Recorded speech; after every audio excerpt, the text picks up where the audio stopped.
Hey everybody.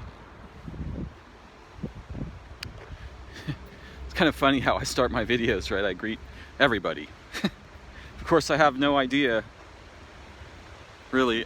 I know one or two of the people who occasionally pay attention to my videos. Well, maybe I know 5 or 6 or 10 or something. I know some number of them. So I just greet everybody. I make a general hello.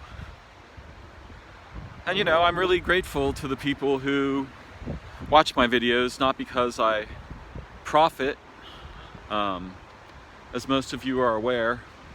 I don't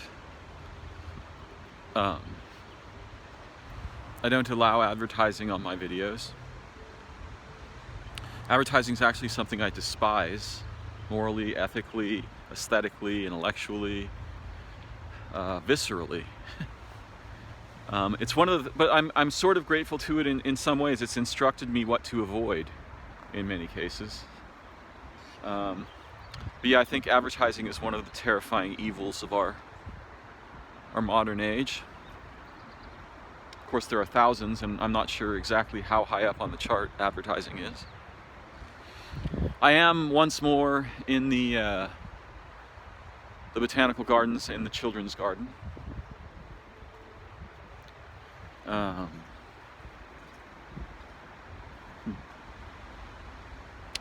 I've noticed a number of bug type insects. A bug is a particular, although we use it as a general term for insects, it's a particular sort of class of insect forms.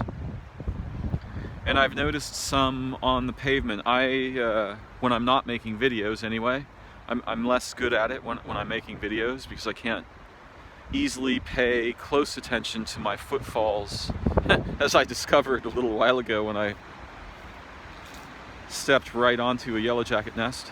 I can't as easily pay attention to both my footfalls and the camera, which is inside a thing we oxymoronically refer to as a smartphone, something that actually makes us dumber. And this is a common human foible. We don't notice when we get things like backwards is close enough to forwards that we're willing to go along with it. Of course, the idea wasn't really that the phone would make us smarter.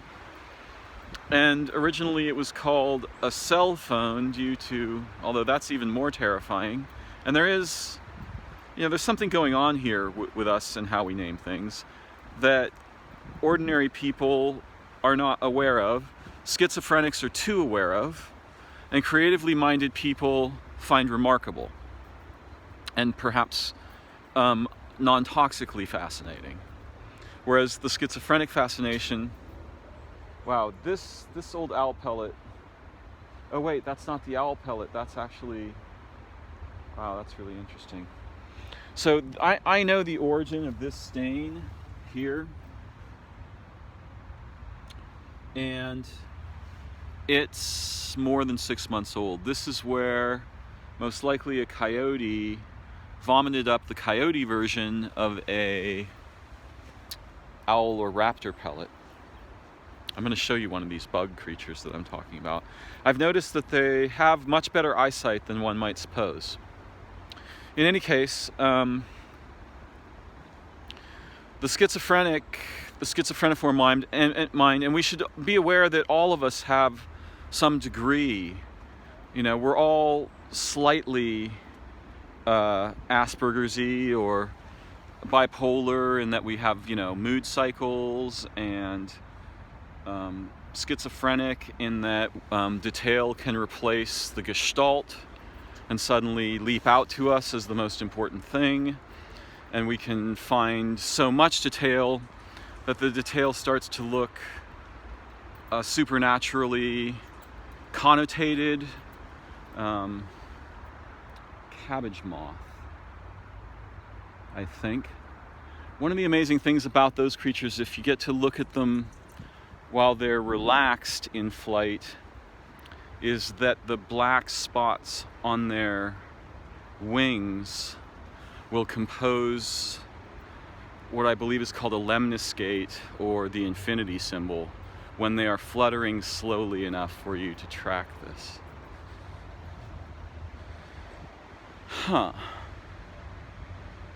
Now, this is another similar thing,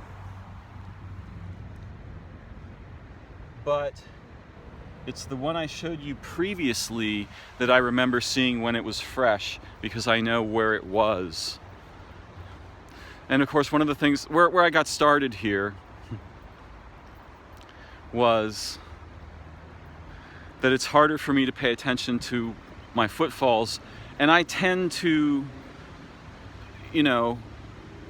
I'll scan the upper, what I'll call the high terrains, where the birds and the flying creatures are, but I tend to be careful about where I put my feet, because I don't want to kill tiny organisms like ants and things. I'm not a Janist. Here is a very speedy little hunting spider that has just noticed me. You probably saw it jump. And even though as I am getting older, my eyesight is degrading and I'm having trouble reading things, it used to be like my eyes were like magnifying glasses compared to what I have these days. I could see very tiny detail, but I'm still quite good at picking out the signs of organism in the terrain that I am walking, except when I'm following my smartphone. Now, a schizophrenic mind would be very concerned that cell phones affect our cells.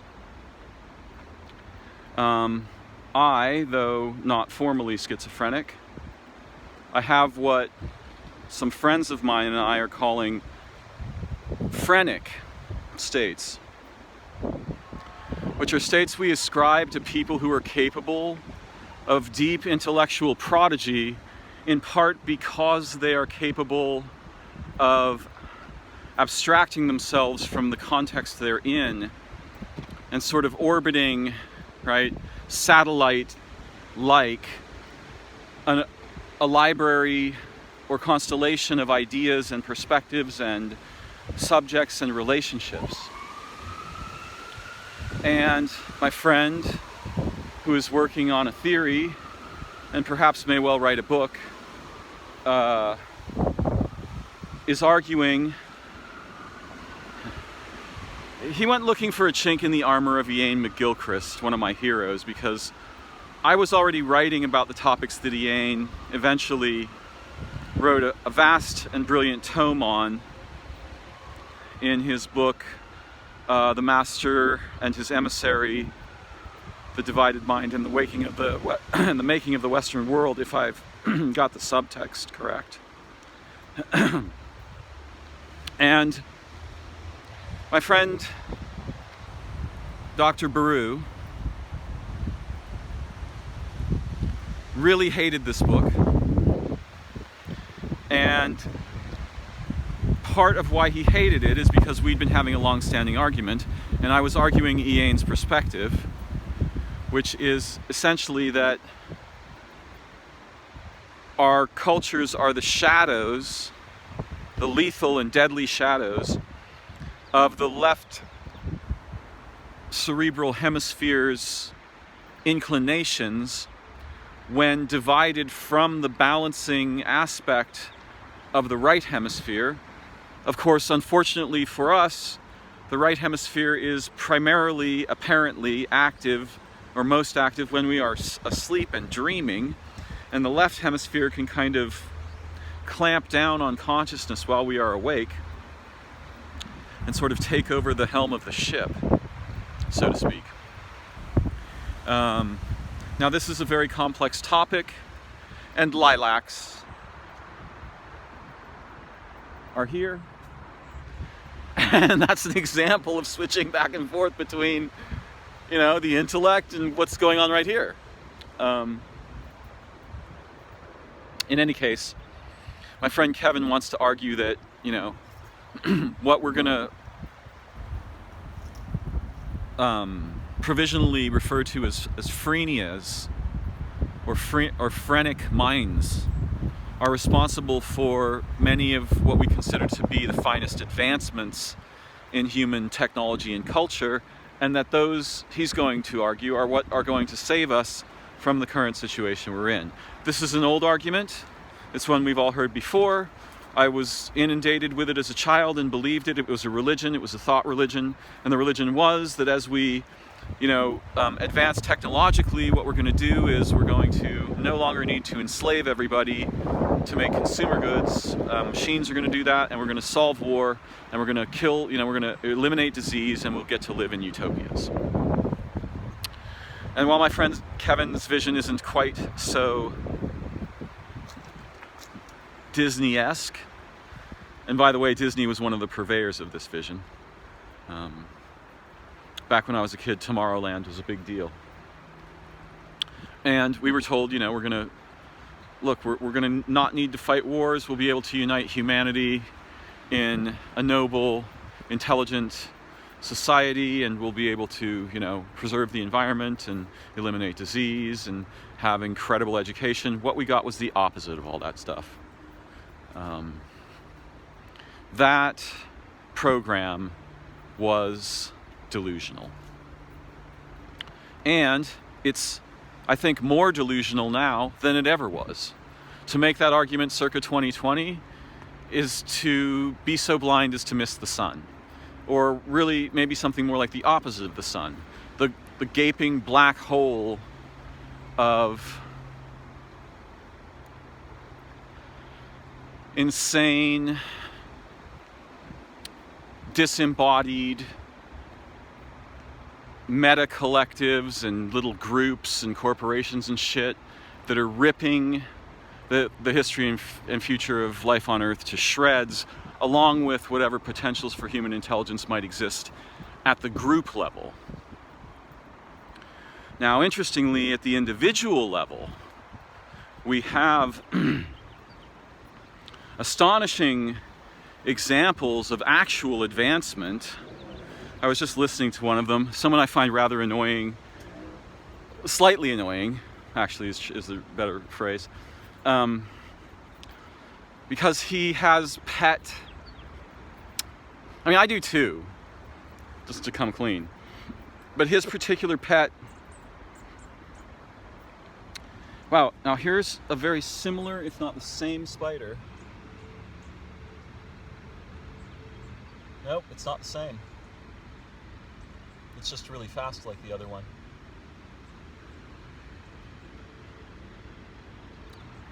The other one had really long forelegs. This guy has very well-preserved pet enmities. And some of them are entirely valid, but they are usually very personal to him. And this is both cool and weird. I'm kind of similar, and maybe I just don't see my own. Maybe I don't see my own reflection as easily as I can see his. But I was listening to Eric Weinstein, and I'm not much of a spectator, so I don't listen to a lot of things or watch things. Passive entertainment is really tough for me. When I'm walking, I can deeply enjoy listening to a podcast, and because I've been for like the past 20 years, I've avoided smartphones and cell phones like the plague. And even once I got one, I avoided taking one outside with me, or using it when I was outside at all, until pretty recently. So I've been listening to Weinstein's podcast, The Portal, and for me, it's one of the juiciest passive listening experiences I've ever had, because he and his guests are absolutely brilliant, whether or not I agree with their concerns or the direction of the conversation or anything. I learn so much every time I listen to him.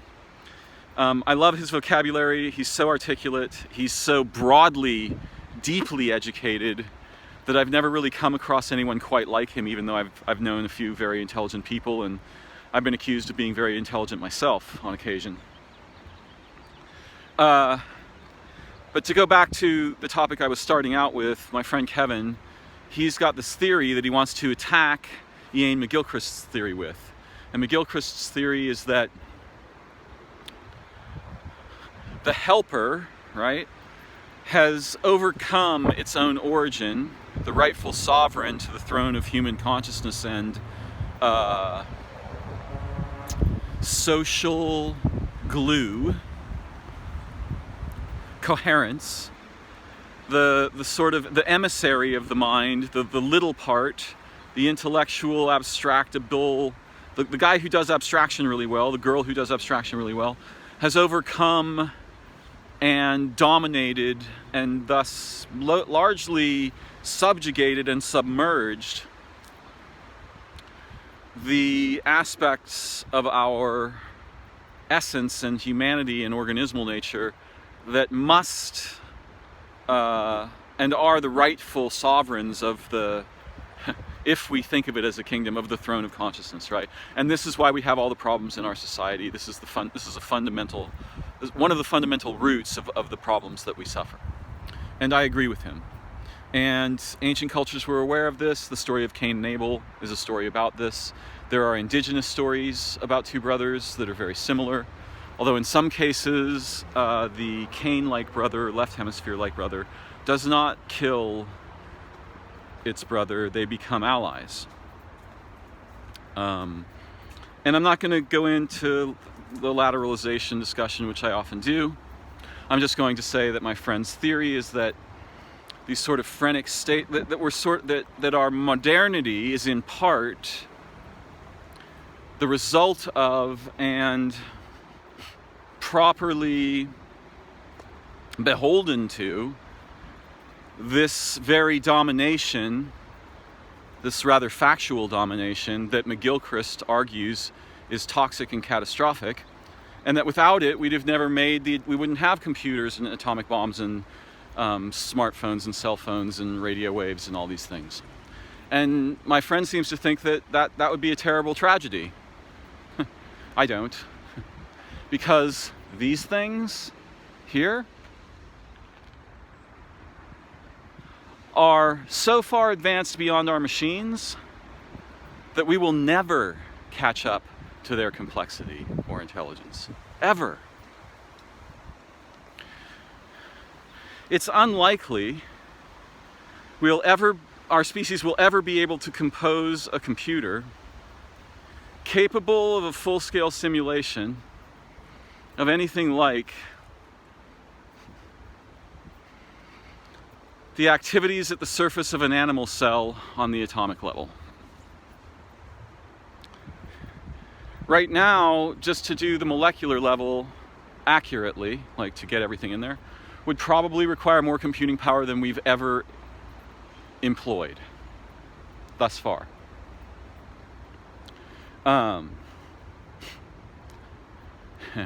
Abstractions and technologies are not organisms.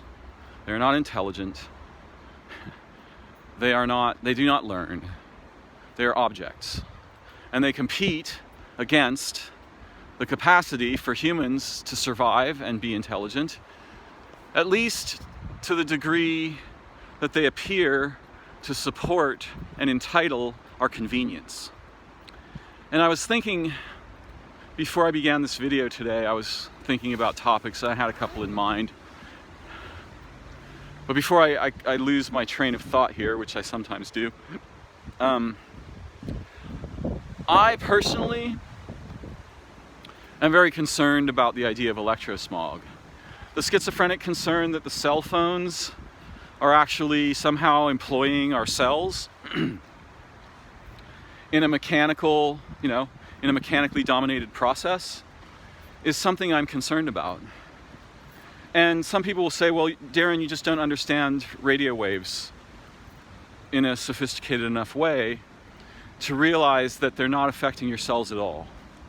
And I will say to that person, Is it not possible that you don't understand the peculiar electromagnetic dependencies of the cell surface in protein formation?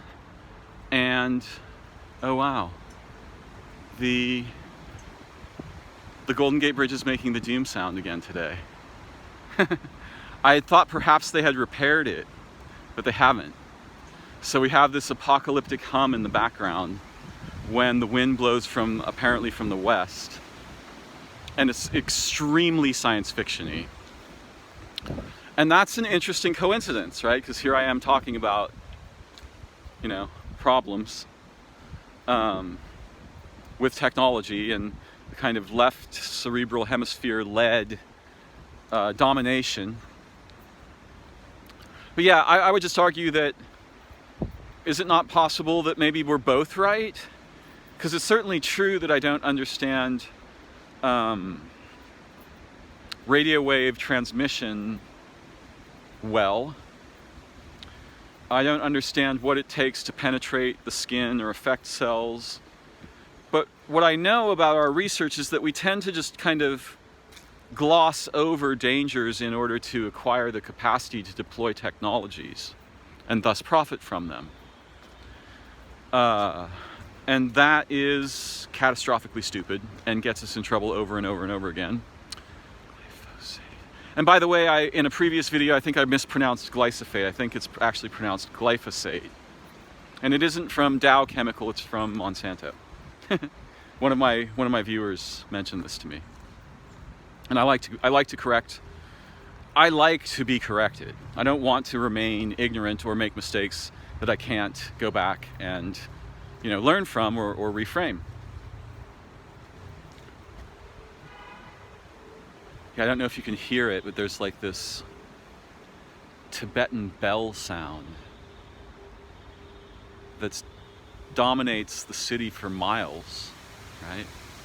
Because they added stabilizers to the bridge, but they didn't test them for their susceptibility to produce standing wave vibrations in wind. And this is exactly the topic that I'm on right here with the radio waves in our cells.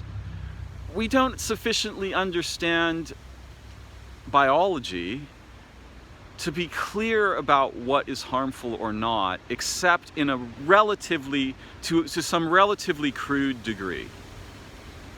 And by relatively crude, I don't mean so crude that we can't make rational decisions.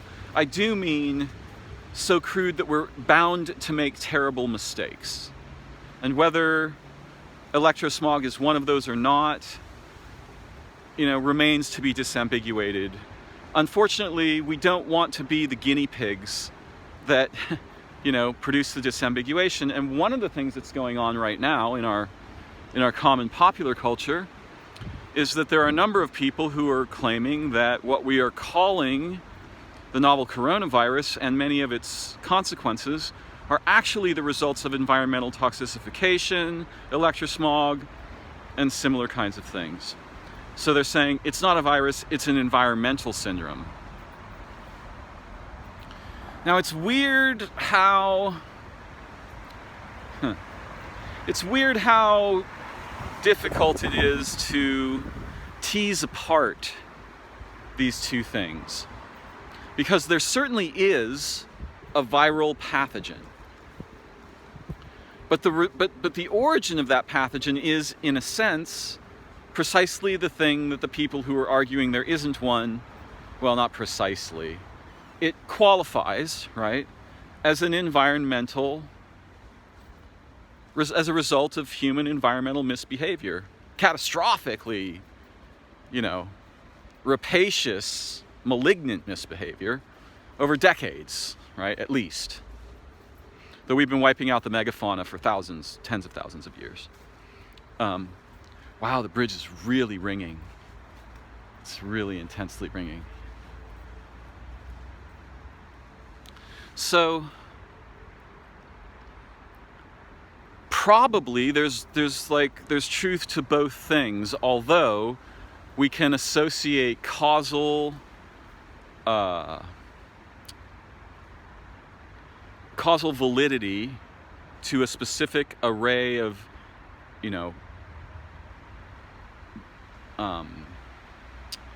pathologies in humans, we can associate those directly with a virus at the moment. So far as we are able to understand, because we can't ourselves tell the difference.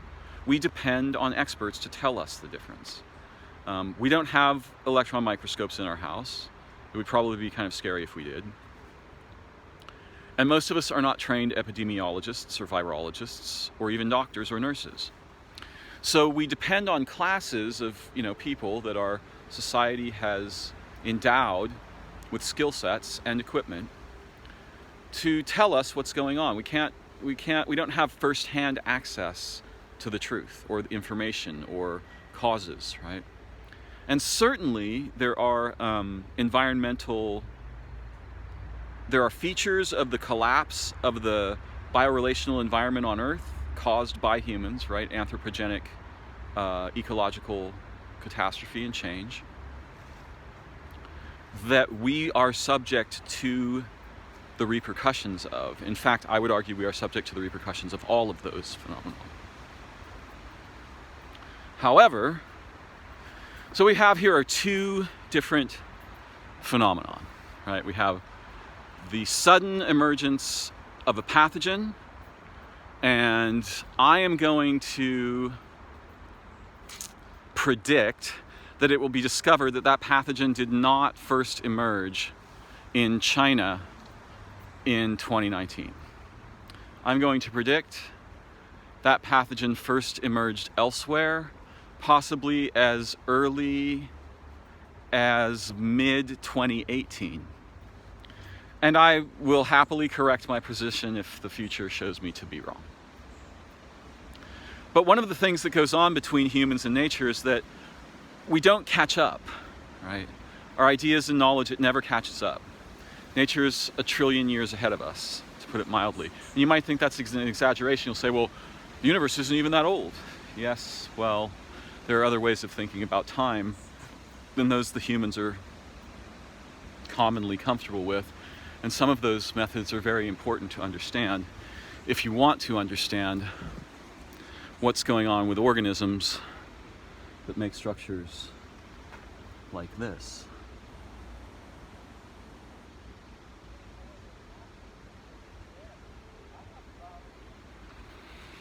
A structure that may well resemble or be an excellent analogy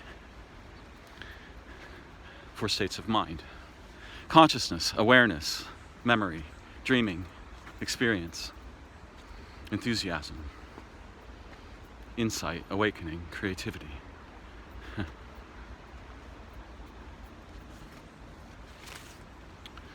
So I am concerned about, well, concerned is the wrong word. I am certain that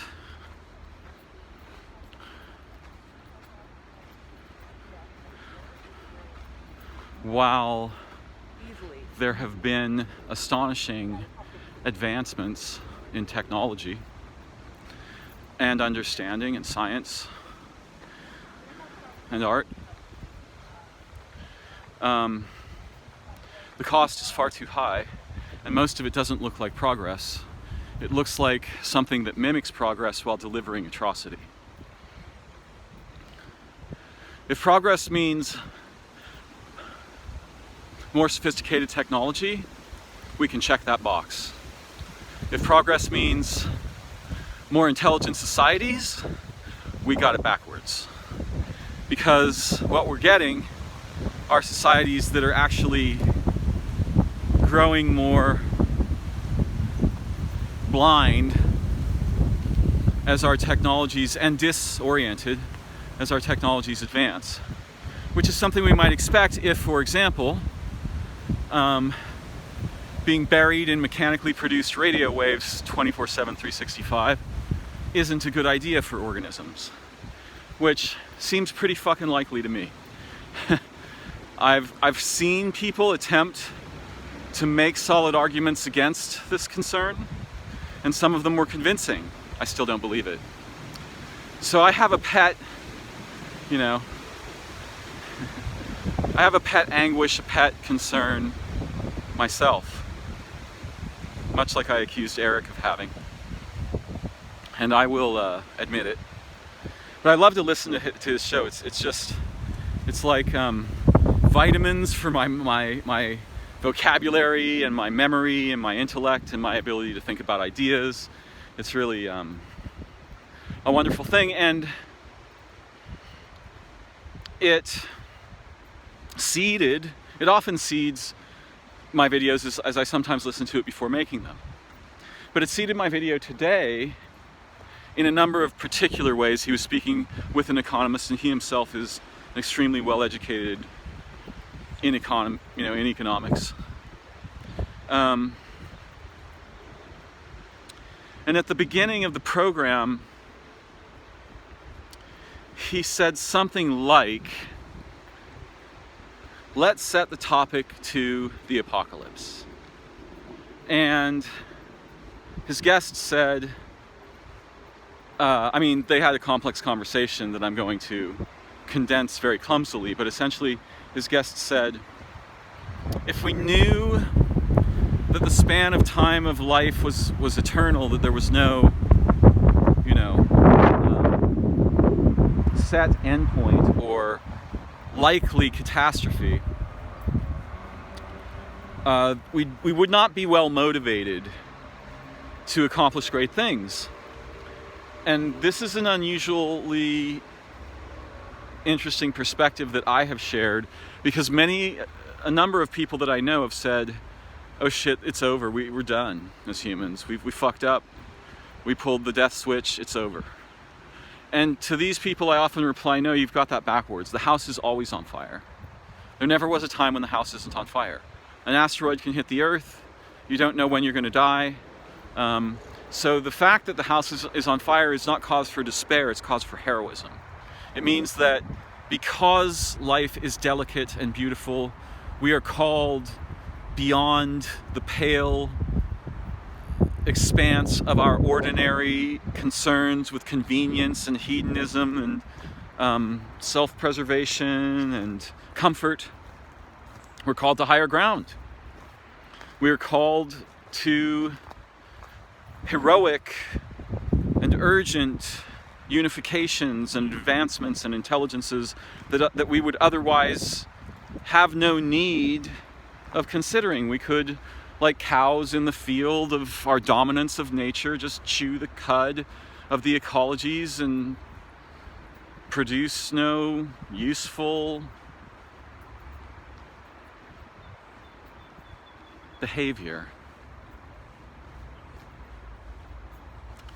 So I understand the people who think, for example, that it's game over, man, we're done. But it was game over when we were born. At least for the specific unit of the expression of the history and future of life on Earth that this body I inhabit comprises. Being born means I will die. Now here is one of the creatures that I was speaking about earlier, the bug. And there are two. There's one like this, and due to their behavior, and people might not like me for this, but due to their behavior, I'm going to suggest that I can tell the difference in the genders. Yeah. And that this one is female. And I suspect that the ones that have an orange stripe around the edge of their bodies and are exactly the same size and the same phenotype due to their behavior are male. The females are not so prone to extreme reaction to my arrival. The males are very defensive. I am not saying that we can judge all things by these standards or humans or anything like that.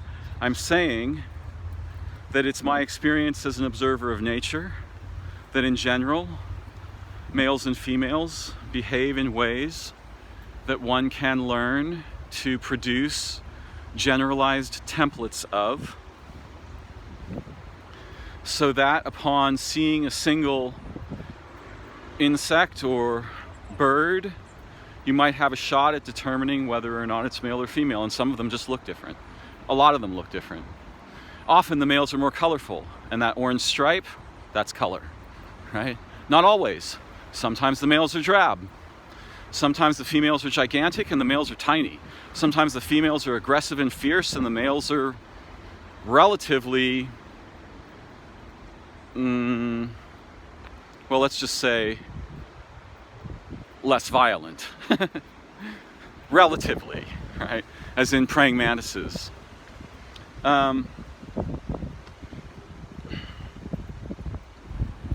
So they were talking about the apocalypse, and they talk. Eric's so brilliant about talking how various pressures and perspectives on threat and opportunity over time are inclined to affect behavior, and it's brilliant. I love listening to him. I learn every time I listen to him, whether I like what he's saying or not, and sometimes I don't. Some of his pet perspectives I don't favor, but that's not important. It doesn't matter. I'm not here to try and convince anyone that my taste should be their taste. But I did enjoy when they were speaking about how the imposition of awareness of apocalypse, whether it's personal, societal, national, ecological, epidemiological, how it affects humans. And one of the things they were talking about is that presently we're so disoriented that one of the things that's going on in the United States, here's another little running spider, jamming along,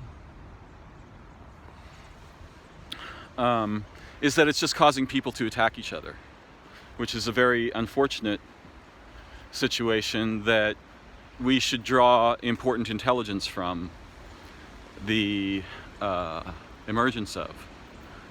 And we should act on that intelligence quickly, because otherwise predators and pirates who can foment that problem will prosper therefrom and continue to dominate and further dominate the common people, the history and future of life on Earth, and so on, the possibility of human intelligence, etc.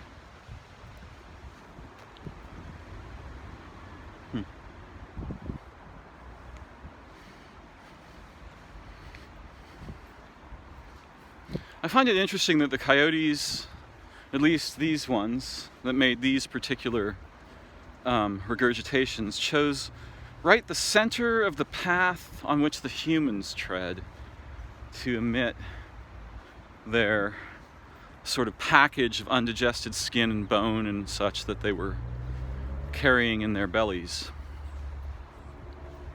Those are the only ones I've ever seen. I've never seen the disgorged remains of the digestive contents of predators, except these two on just this path.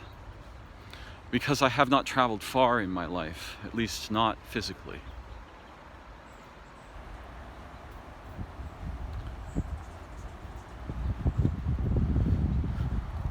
When I began the video today, ordinarily I will try to select an agenda before I begin.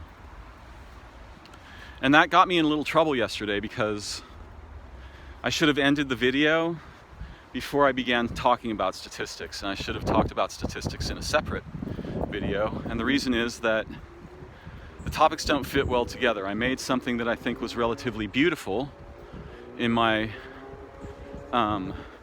explorations of memory and intelligence and so on.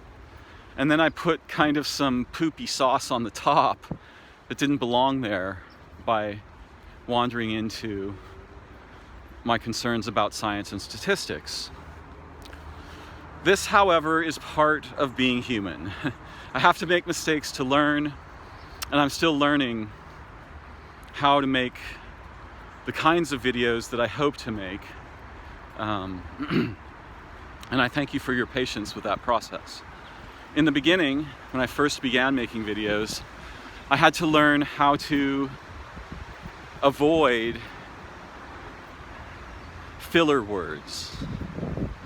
Like, these kinds of words. And at first I wasn't sure I'd be able to do it. And I was quite embarrassed when I played back the videos I'd recorded to see they were like peppered with filler words. I just did it. They were like peppered with filler words. But over time I became better at it. And it's a moving target.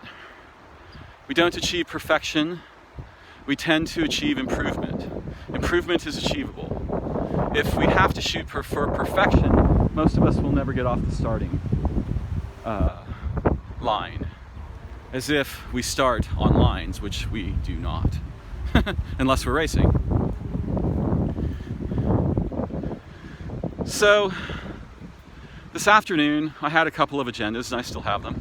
But I also wondered about the difference in what emerges if I allow myself the liberty to simply proceed to wander, to birdwalk. This is a colloquialism for just kind of wandering around, right? And sometimes I can birdwalk, and if I allow myself to birdwalk, I get something I wasn't expecting. I always get something I wasn't expecting, but if I'm birdwalking, I often get results that are beautiful, and I discover something I wasn't previously aware of. The same thing happens when I follow agendas, but it's different, right?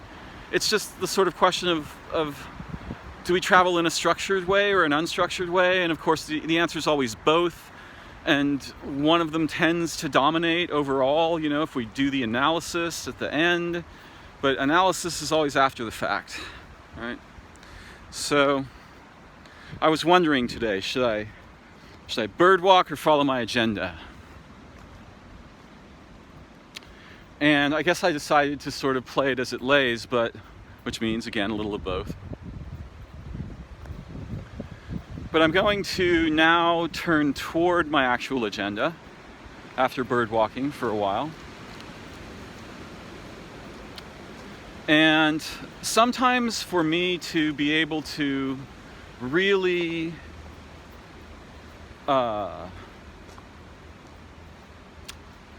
to capture a topic and communicate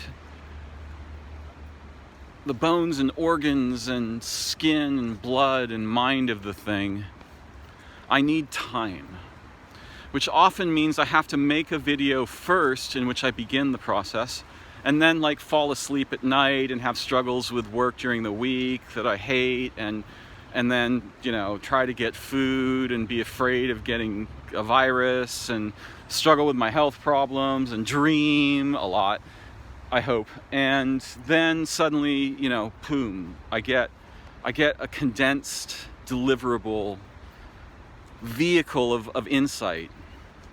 And something like this happened to me this morning when I was thinking about people constantly arguing on social media over things they actually don't understand. And they're not trying to understand them. They're trying to promote a position, their position. And that position is largely an emotional position that they then try to justify with rational, with what they think of as rational argument. And this is peculiarly like how the waking mind works. We make decisions long before and in abeyance of the explanations we later produce to justify them.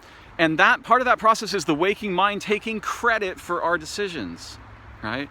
Which are not mostly made by the waking mind. They're made by primordial aspects of our human biology and essence, perhaps even our soul, that the waking mind could never draw a circle around and get a grasp on. And it does not like things it can't get a grasp on. The waking mind is relatively tool-oriented. And by this, when I refer to the waking mind, I sort of mean many aspects of the specializations we presently associate with the left cerebral hemisphere, i.e. right side of the body. So that constellation of layered neurological and physiological and emotocognitive inclinations likes to come up with explanations after the fact. And it likes to hide that. It doesn't want that seen. That would be like seeing it naked. It doesn't want to be seen naked. That would be very embarrassing. And it would be concerned, I think, if it were a person, that it would be ejected from its position of dominance at the table of consciousness, where it suddenly realized just how often this very clumsy masquerade is achieving primacy over other vastly more important aspects of our humanity and intelligence and awareness and consciousness and memory and thought, perspective. I think it's terrified that it would be subject to its own justice, because the right hemisphere, as I understand it, the right cerebral hemisphere, it's not much of an accountant. The left hemisphere, if we're going to crudely characterize these two, it's really into accounting. It wants to count shit. And it especially wants to count its own shit. The shit it does. That's the shit that actually matters, the shit it does that it counts, right? All that other shit, that doesn't matter. That's like trivial. When in fact, the opposite is true. Without all that, without that 97% of the trivial underpinnings of biology and neurology and ambiguity and evolutionary instructuring and historical instructuring in a given lifetime, that little tiny fingertip that thinks it's God wouldn't even be able to move. So we have this problem as humans, and it's a very, very difficult problem, and I strongly agree with McGilchrist. I just think he's right, that our supercultures and our groups, they are led primarily by a pretender, right? A pretender who we don't want to vilify, but we need to dethrone. We don't have to eject the pretender from the table. We have to put it in places where its skills are best and most reasonably employed, and remove it from places where its skills do not belong. For example, in determining whether altruistic behavior is valuable or not. The sort of left hemispheric argument is nature's competition, successful fitness equals successful competition, wipe out your opponents, you win.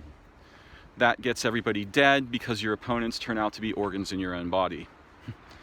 And there's only one body around here, life.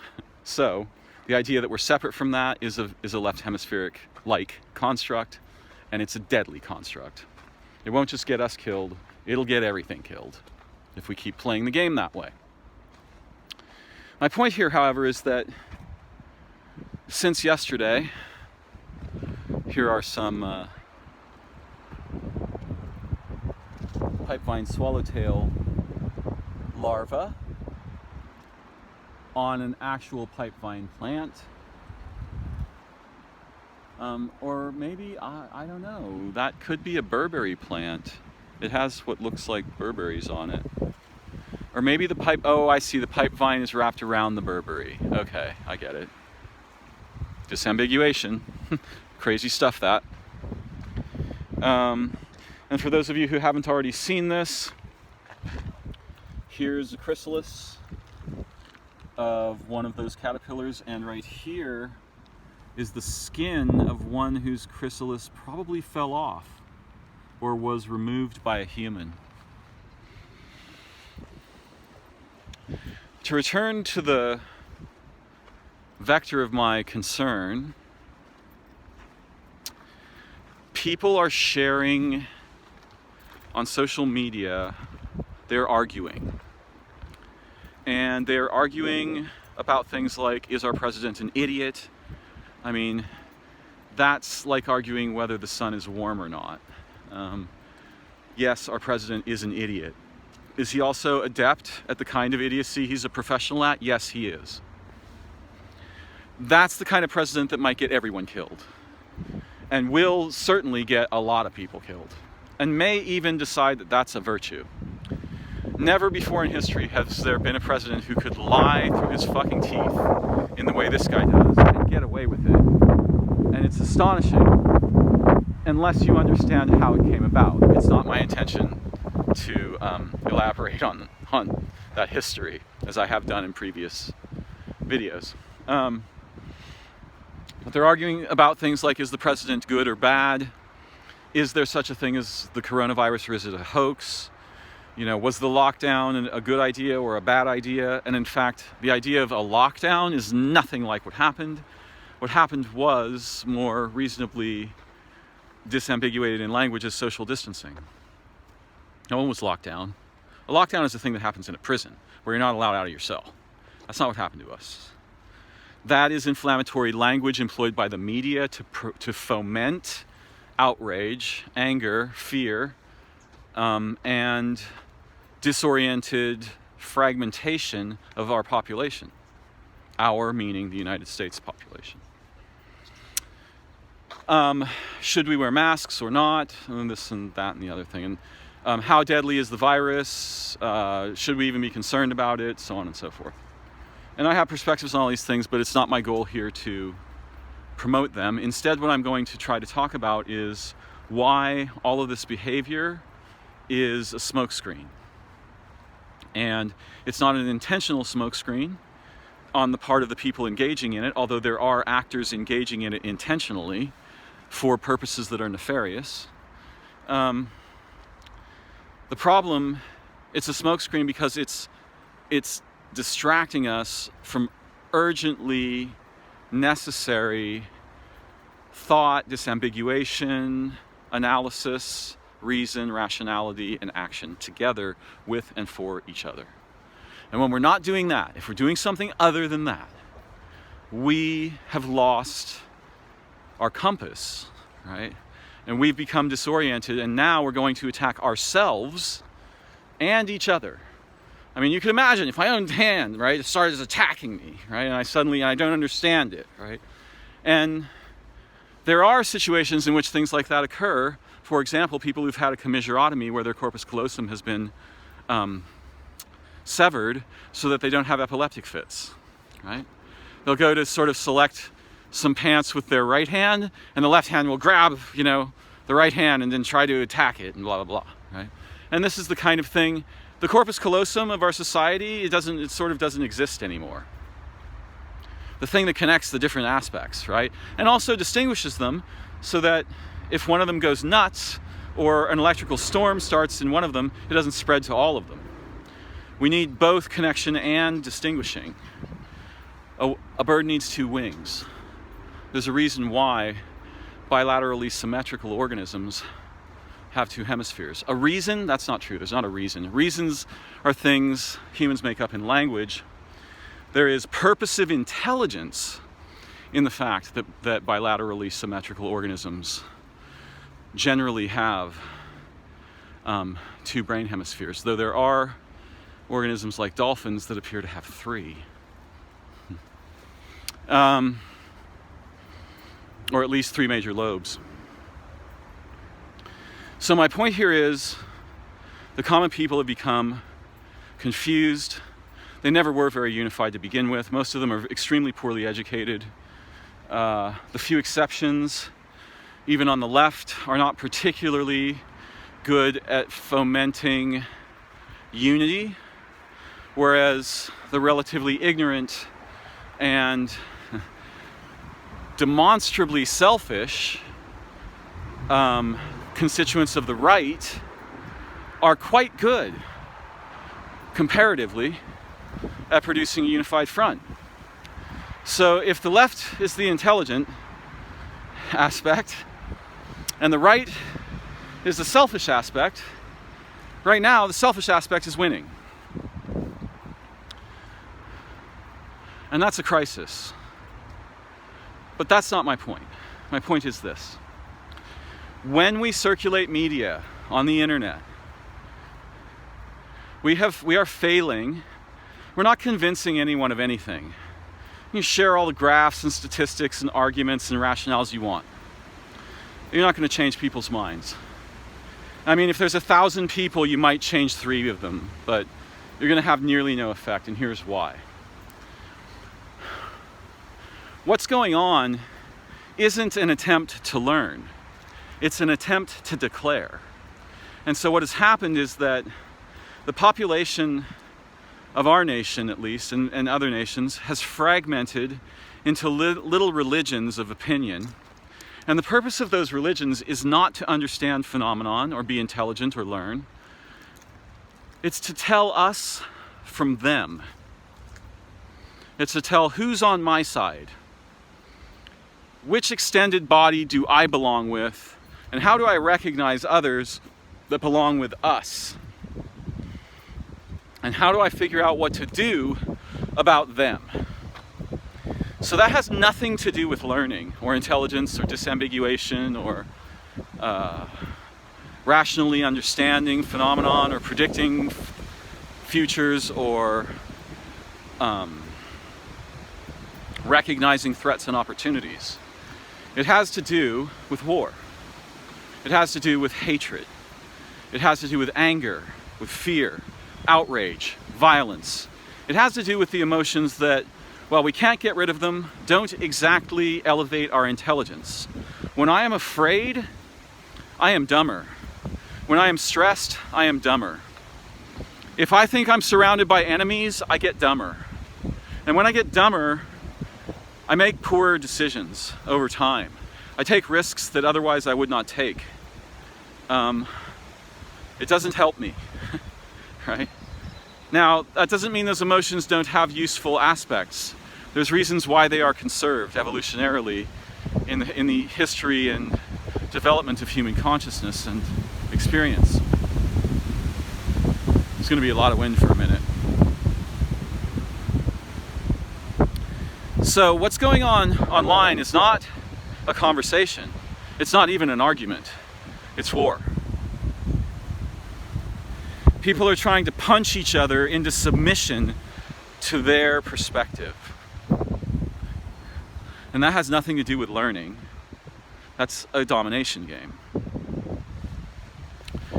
Now let me take a moment and frame for us what would be required to transform that. One of the reasons why no one's going to listen to your statistics or your graphs or your declarations about, this is a hoax or that's a threat. No one's going to listen to any of that except the people who are already convinced of it, and they're going to applaud you, right? Because they're going to say like, oh, that person's part of us, right? And the people who aren't going to listen are going to attack you because they're going to say, oh, that person's part of them. What actually happens if we want to learn is that first, we don't force people into learning. You can't threaten people into understanding, right? I mean, it's not that it's impossible. It's that generally speaking, it won't succeed. It'll backfire. And what you'll get is greater fragmentation, greater opinionation, greater clinging to ideological religions, and so on. Just kind of taking a look at something here. A long time ago, some plants were planted in this area, and I'm trying to see how many of them are still growing. There's all these little flags, see? And those flags show where I think pipevine was planted, but I don't see too many examples of successful plants. Maybe they didn't get watered, probably because of the pandemic. If we want to learn together, and we want to be intelligent, and we want to use the power of multiple minds to magnify our insight and capacity to learn and to see and to grow and to progress, we have to establish contexts that are fundamentally intelligent, promote that, reward it, encourage it, and also allow us the decompressive, the sort of the space in which to open up, right? Most of the time, a lot of us are going to be really compressed because of the contexts in which we are used to engaging in what we call discussion, but what is usually argument. So we need a place where we are encouraged to decompress and open up, release that tension, to explore, to grow and learn and discover better positions and perspectives, more reliable positions and perspectives, more mutually beneficial positions and perspectives than would otherwise obtain in contexts that either don't support that or specifically oppose it. And social media is a context that specifically opposes it. Let's be clear. People keep wondering why I keep telling people blah, blah, blah on social media and nothing happens. This is why. It's because we didn't do the groundwork, right? We didn't start out by establishing the kinds of agreements and mutual concern and awareness that would empower the possibility of us learning together rather than fighting each other. And until and unless we establish contexts like this, until we are intelligent enough to understand that we have to sit down together and agree first to establish a healthy, intelligent context in which we can be heard, right? We can open up, we can decompress, we can feel safe, supported, nurtured, recognized, and we also have the agreement to pay attention to the most reliable information that we can acquire and to learn together how to determine whether information is reliable or whether it is masquerading as reliable for some purpose which we can, by rendering transparent, defeat. That's what has to happen if we want to have an intelligent conversation together where our minds transform toward more intelligent, more rational, more creatively trustworthy living perspectives and associations. And that's what's not happening yet. Much. Where that happens, if you try it even with two people, you will immediately see a dramatic difference in the behavior of those people. But first, we have to agree, right? We have to take the time to forge the context that allows for something resembling communication rather than something that resembles war but masquerades as a conversation or communication. And that's most of what's going on the internet. So hopefully that perspective will be useful to you and maybe those you care about, because instead of starting out with an argument, well, I think such and such is so, we can ask a question. Shall we today decide to set down our weapons and opinions and pet perspectives for the sake of discovery, mutual benefit, learning, growth, understanding, and something actually resembling progress? There's a lot of assets for us to receive if we're willing to make that agreement. We're going to be spending a lot of assets for nearly no progress if we don't. So let's take the time together to establish the agreements that underlie the possibility of intelligent progress and conversation and mutual insight and awakening. Let's learn together how to create contexts like that rather than to submit to the extreme, to the sort of piratical, right, the pirate contexts like Facebook and Instagram and Twitter that benefit when the opposite happens. And boy, do they benefit. The cash register rings 1,000,000 times a second as long as we keep fighting. And that money is not going into our pockets. My fellow country folk, it's going into the pockets of pirates. And hopefully we can change that too. But let's start with learning how to have conversations that matter with and for each other and the history and future of life on Earth. Thanks for joining me. Thanks for agreeing to learn together with me. Bye-bye for now.